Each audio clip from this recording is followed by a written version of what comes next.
Hello, everyone. Welcome to today's podcast episode. I am super excited for today's podcast episode because I have a very special guest that I am super excited to dig into our conversation. My guest today is Deanna Lynn, and I met Deanna just a few weeks ago. We were at a conference, and I really just connected with her, but then we touched base a few weeks or a week or so after the conference, and I really learned more about her and her passion for the work and the ministry that she's in, and more about the work that she's doing. And I was just super excited to connect with her and learn more because she definitely has a message that I think resonates with so many of us. And so we're going to get into all of that. But just briefly, a little bit about Deanna. After 10 years of working in the commercial sex industry, Deanna sought healing from a local residential program for exploited and trafficked women.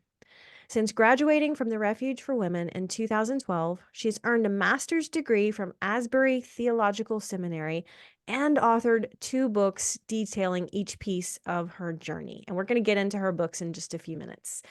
Deanna Lynn is now the Kentucky's Executive Director at the Refuge for Women, a national nonprofit that seeks to empower sexually exploited women to live a life of freedom through faith-based residential healing programs. Their vision is for every woman who is sexually exploited to have the hope, support, and tools needed to pursue her dreams and live a life of freedom. In addition to her role at Refuge for Women, she is a global consultant and speaker on anti-trafficking and anti-exploitation, a leader in Bible study fellowship, and weekend staff in her church's nursery, specifically the 2 and 3-year-old class. Deanna loves learning and will likely be a student for life. In her daily life, she and her husband Matt spoil their twin girls and their dog Buddy, who looks like a real life giant Muppet. And Deanna, I have to say, I love that because when I saw that picture of your family and the real life looking Muppet, I was like, oh, wow, that is such a great description. Welcome to the podcast. Thank you for having me. I'm so excited to just even continue conversations with you, whether they're on air or off the air. Oh, absolutely. I just really, I just finished one of your books. I just finished your book, Purchased, and Mhm. I'm not quite book finished with your second book, Integrated. So tell us just a little bit about the work that you're doing now and a little bit about your books and just share a little bit about that because I know I was inspired in hearing your story. Yes. So I have the privilege of being the executive director for Refuge for Women Kentucky. And, in 2011, when I was seeking help, I came out in December of 2011. There just really wasn't anything that I was aware of that could help me to heal from this very specific trauma that I had experienced. Mm, I had done all the things, I went to school and I got a job and I left a toxic relationship and I was out of the industry. But I really just didn't know how to relate to humanity anymore. And so, mm, like, where do you go to heal from that? Because I've got sobriety, I'm getting that through my recovery meetings.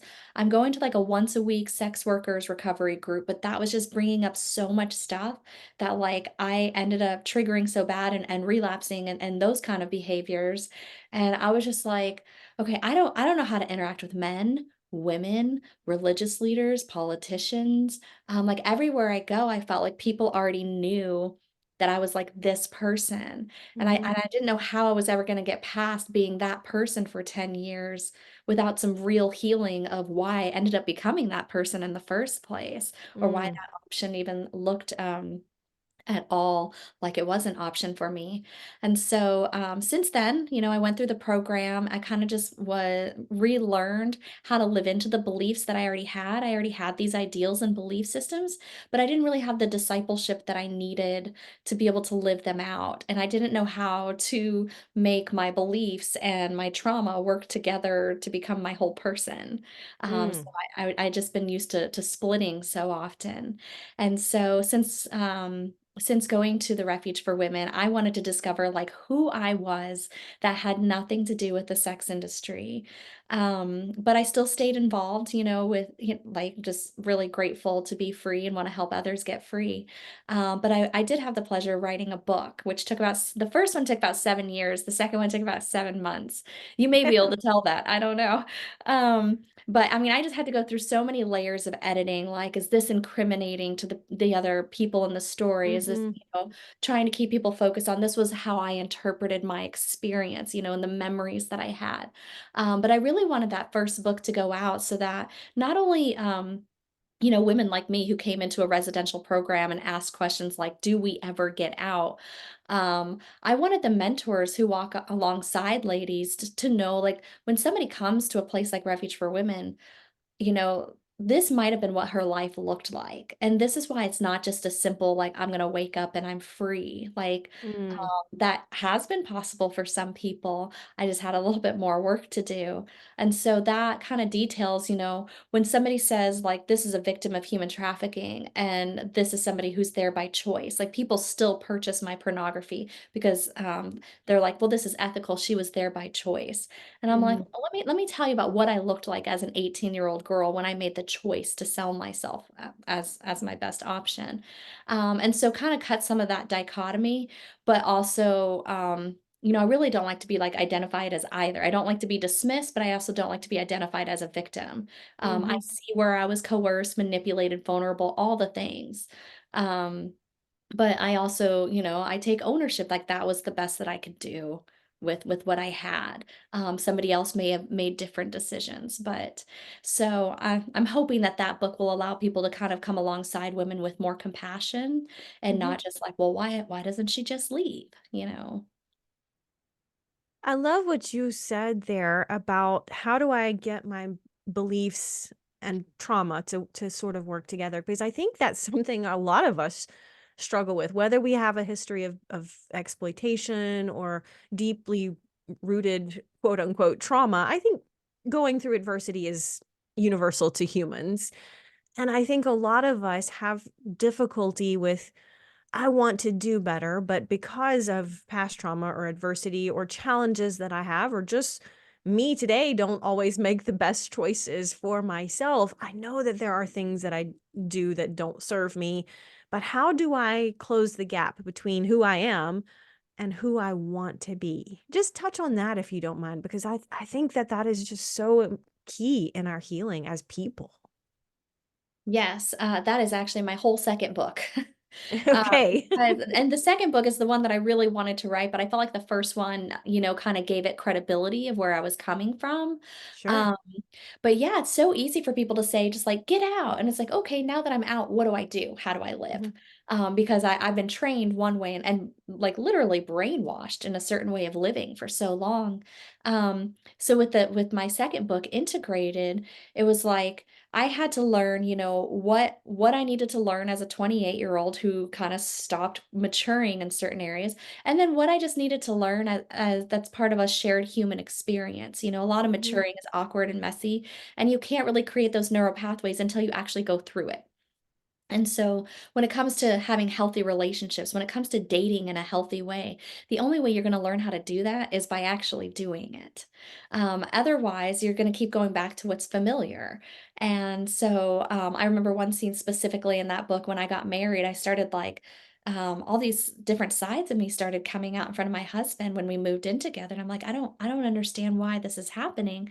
It's like, oh yeah, I haven't had a healthy live-in relationship, you know? Mm. So, Mhm. I graduate the refuge, I'm around women for 3 years, then I go to school and I'm like, "Okay, am I like, now I'm around guys," and, I'm, like, kinda starting to get paranoid again, and so learning how to have, like, a healthy relationship with all people who bear God's image, whether they, believe Mm. that or not, that to me, they're all image bearers, and so I can't just, like, exclude one whole group of people, because everybody's gifted differently. So I had to learn how to interact in healthy ways with friendships and dating and work and food and all these things that had just gone so awry before, because I Mm. used them for relief Well, now it's like, okay, I can't use them in that way anymore, but it doesn't mean I don't have a relationship with them at all. It doesn't mean Mm. I don't work and I don't have relationships.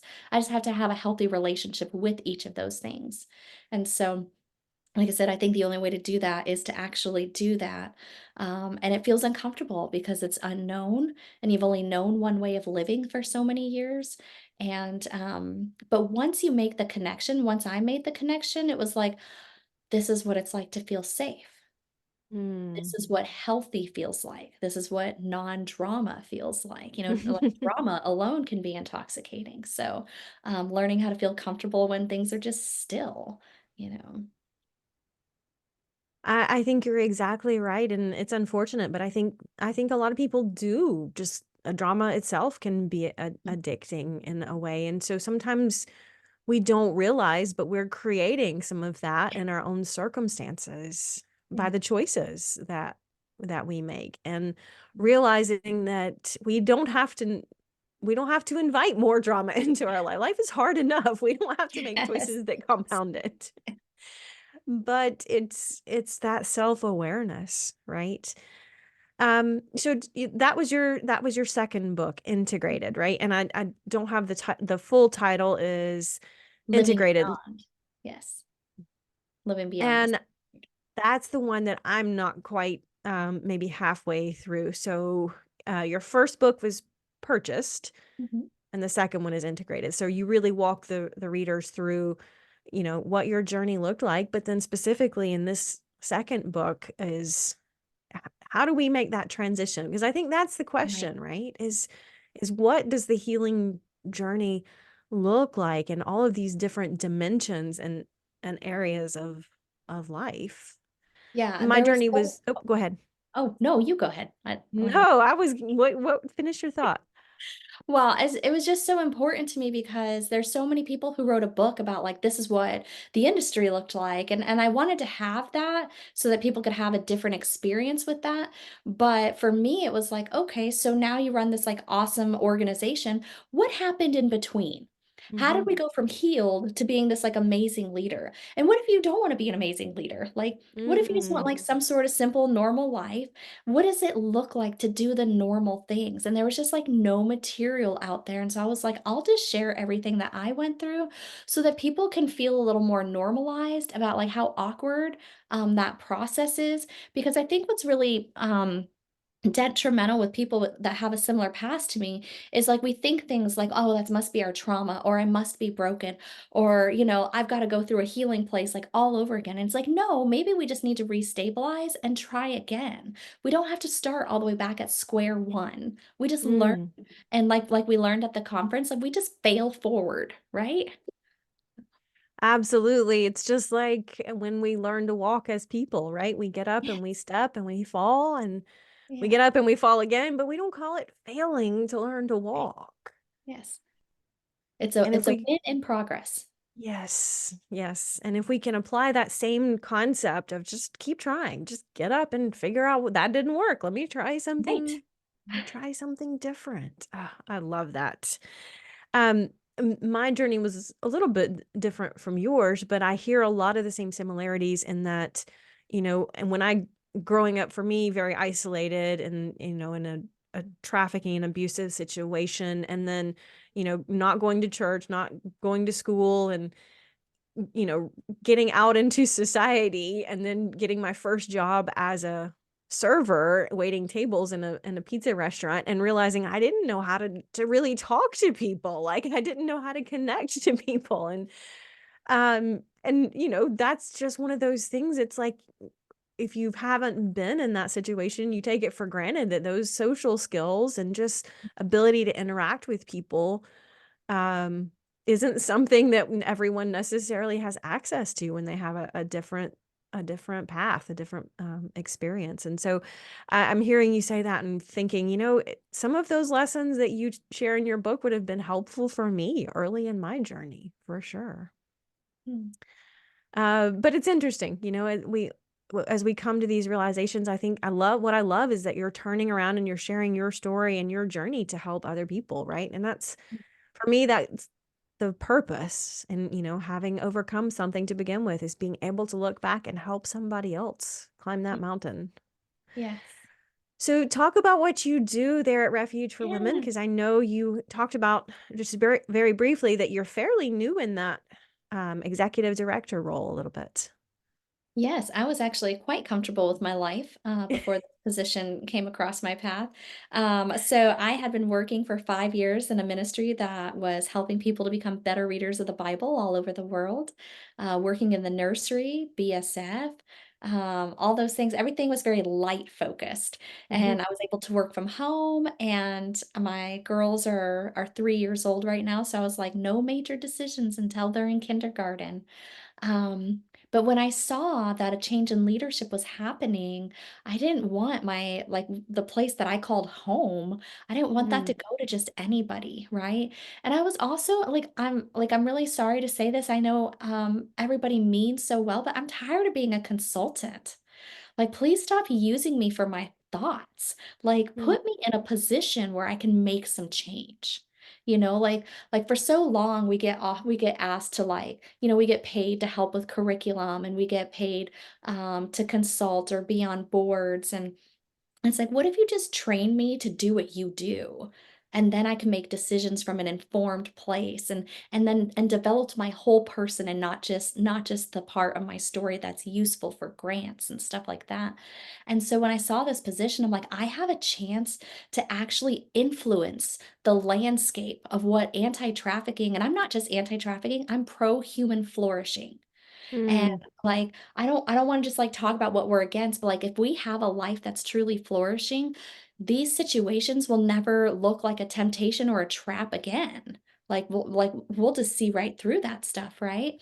And so I got to come in at a time where we were building a 24-unit apartment complex for Wow. women who are coming out of exploitation and trafficking to have the time to explore who they want to become outside of this one chapter of their story. Now, if they want to go back into that work, great. Like if you want to start a shelter, great. I just want to make sure people know that their testimony is not their only purpose. Right? Like there was a calling over our life long before like we were hijacked by it. Now, I do believe that I was entrusted a certain amount of suffering. I felt like God knew, I mean, obviously he knew that I would steward it in a way that hopefully would bless the kingdom, right? So I do feel like there's a certain amount of suffering he entrusted me with, although that he didn't purpose it for me, if that makes sense. And so to get to be able to walk alongside people and say, who do you want to become? Because after you leave a residential healing facility and you go into like some low income housing or you start your next steps, like you're back in survival mode. It's all about how Mm. am I going to pay rent? How am I going to pay bills? And I'm like, that's not flourishing either, right? Mm. Like, what if we could gain a whole bunch of skills and then pick what we wanted to do? Instead of like, I'm just going to get a job to say that I don't work in sex work anymore, right? Yeah. And the goal is not to just get out, but to make sure that this never again will trap me, right? And the only way to do that is to build a life that makes that never look like a good idea. And it may seem obvious to other people, but to us it's like, well, when you have when you feel like your worth is a certain thing or your beliefs are kind of shot or you have these beliefs but you don't know how to live them, you kind of fall prey to some of these lies. We don't want that to happen anymore. Yeah, 100%. And I think as I love what you're saying from two different perspectives, both for those who are learning to rebuild their life after trauma or exploitation, but also just this is something as parents want for their children, right? Is how to help them become the person that they want to be so that the wrong choices don't look Yes. tempting, right? How do we help them grow into the person that they have potential to become so that the right choices are easier from the beginning? Um, Yeah. because Like there's so much out there that are that children can fall into and not realize the consequences of those choices. yeah. I was gonna say, look at you, right? Like, I loved every single one of your sessions. Like, I can't, like, I hope we get to bring you to our events out here in Well, Kentucky thank because what you. I want people to see is not, like we thought about like your book, like Bridges Out of the Past. And I'm like, no, I really think I want our theme to be change. Right? Leading change in ourselves, leading change in others, because like you speak with such authority and confidence, and you just happen to mention some of what you went through, but, like, it's, like, such a small piece compared to the whole of who you are and how you present yourself, and I just want I want every woman to feel that freedom that, like, they're not trapped by their addictions and their trauma and all that stuff, like, they are a whole person. That definitely helps us, like, in how we see the world. It gives us a Mm, unique perspective, but there's so much more, and I love the way you present yourself and your leadership and the way you run with your gifts, but you also happen to have experienced these things. well, thank you. I think that's for me, and you probably have a lot of wisdom and insight on this too. Um, Having that sense of self-worth is the foundation for self-care and self-discipline and self-development, right? And I'm just curious to hear your thoughts on how did you help rebuild your sense of self-worth and self-confidence and some of deal with some of those issues of I am worth taking care of and developing. And I mean, you went to college, and I mean, obviously a not non-traditional college experience because you were, going back to school and being a little bit older. And you talk about some of that in your book of being a little bit older than the traditional college Still student. And acted still acted like I was in my 20s. Well, I guess I was. No, I was 30, I think, yeah. how did you rebuild some of that sense of confidence to tackle these new situations and all these new experiences? Wow, so when you said that, I actually realized, I made a connection for the first time. I still struggle sometimes in showing myself compassion, Mm, and I feel like I can love others so well, and sometimes I disconnect from loving myself, and I just realized all of these steps that I took were actually forms of loving myself, mm. you know? So I'm gonna have to sit with that and really make sure that that seed goes super deep. Um, but as far as, like, how I gained confidence, it was just, my counselor always says, "You're a good learner. You are such a good learner. I love to learn." And so that's what I do, and that's what our faith is, right? Like, we're disciples. I'm just here to learn and integrate what he's taught me. But, I think the only way to gain confidence is to learn new skills and then use those skills. And so that's why I'm intrigued about, with speaking, I feel like I kinda cap myself. Like, I have this idea of who I wanna be, but I'm afraid to live into that for some reason. It's Mhm. so vulnerable, and there's this part of me that thinks it's in there, but, like, what if I'm wrong? So it's like, maybe I'll just stick with writing and just read what I write, and I'll deliver the message, and then God gets all the glory, and it's not my gift, and it's not my skill, and I just happen to deliver this word that he gave me, right? But it's just like learning a new skill, I guess. That's awesome. I'm a big fan of just being intentional with growth and learning, right? Because you don't know where that can take you, but you know it's going to take you somewhere good because growth always helps us in so Yeah, many different situations. yeah. And you talked about being a lifelong learner and continuing your growth journey. What does that look like for you? What was the next season look like? Well, so I do plan to go in for my doctorate. I've always kind of known that I wanted to be a doctor. I have a lot of really big plans. I want to be a teacher. Um, Whoa. not I mean, I'd love to be like a doctor, but I would love to just like research one area, which is funny because people see when you have a master's degree, they think you know all the answers about the Bible, and I'm like, I actually only studied like one specific area. Oh, And wow. your doctorate narrows it down even more. So it's like you're only an expert on I mean, people may not even be interested in it, right? But I'm gonna study it really, really well.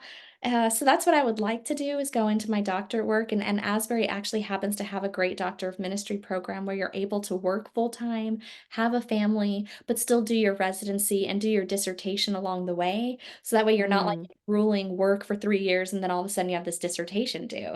It's like you kind of gradually do your research along the way. And they just happen to open up a cohort for women preaching and leading. Wow. That's Which is an perfect. area that I've kind of been stifled in depending on, like, which, what circles and what traditions they are in, and, so having gone to a school and marrying somebody who, sees mutuality a little bit differently or sees it as mutual, it's been, like, a whole new area for me, and so I would love to be in this cohort, but it starts in August, and I'm like, "Maybe I should at least, like, work here for 1 year before adding in a whole other degree program." So I asked my husband to pray about it. He's like, "The only thing I'm getting right now is the word protection." I'm like, Mm. "Okay." So maybe I will have to wait till the girls are in kindergarten to start that one. Well, you definitely have a full plate. It's amazing. It's incredible. So I love just to hear your passion and your enthusiasm, right? Because w- eh, you just seem to be thriving. And that's what I love. That's what I wish I could give everyone listening to this podcast is that thriving in life is possible regardless of our journey. Yes. There are 2 moments in my life where I feel like I stepped into who I always was, but just didn't have the peace. And so when I became a mom, it was like I had always been a mom. I just happened to have been given my children at that time. And so it was like I Mm, naturally stepped into this person, which was shocking because I knew nothing about nurturing, right? mm. Definitely wasn't experienced. And all of a sudden, like, I mean, I kiss my they're 4 years old. They both sit in my lap like morning, nap time, nighttime, like, I rush home if I'm away somewhere and I'm like, "I can't miss bedtime." Um, and I'm so nurturing and loving and, which was a fun side of myself to see because I didn't know if I was gonna get along with children, and now I work in a nursery. But, and then the other one was getting this job. Everybody's like, "How are you doing at this job?" And I'm like, "Are you kidding me?" Like, I feel like I finally stepped into who I've always been, I just didn't have the right outlet. Mm. Like, all of my gifts and my wiring and my passion gets to be channeled in this one thing that I love so much. So, I I encourage love everyone. that. Yes, because so much of the time we are in a job that it's a job and it might pay the bills, but you're not necessarily excited to get up and go to it on Monday. And it's possible to find that thing that makes you come alive that is in alignment with your gifts and where you're purposed. And that is a wonderful thing when you can find that 100%. Deanna, thank you so much for just sharing a little bit about your wisdom and insight and some of your lessons learned along the path of your journey. Tell everyone listening where they can learn more about Refuge for Women and all of those good things if they need to connect with you, socials, websites, all that sort of thing. Yes, so you can go to refugeforwomen.org, and if you're specifically looking for next steps and what your journey, what would be beneficial for your journey, we have an emergency house, a residential emergency house that will help women who are looking to detox and stabilize and then make their next informed decision from that place. We also have long-term healing that allows women to go like 9 to 12 months, just kind of unpacking like who they want to become. For me, it was important to have 4 seasons where I had no compounding trauma. I just needed 1 year where no one was hurting me and I wasn't Mm, perpetuating the cycle. So hmm that long-term program is really wonderful. And then obviously the transitional apartments and transitional living for anyone who's like, I have this healing, but I just need some community, some like-minded community who will help me to launch in the way that I want to launch. So you can find all of those at refugeforwomen.org. I'm specifically at refugeforwomen.org backslash Kentucky. Refuge hmm for Women Kentucky on socials. You can find me on there. And then my books are on Amazon, purchased Leaving the Sex Trade and Integrated Living Beyond the Sex Trade. And I'm just happy to connect with anyone who is just looking for some encouragement on whatever their next step forward is.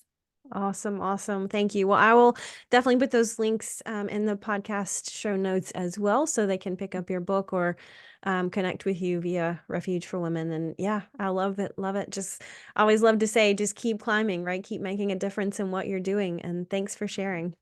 Yes, thank you. Absolutely. All right, podcast listeners, talk to you next time.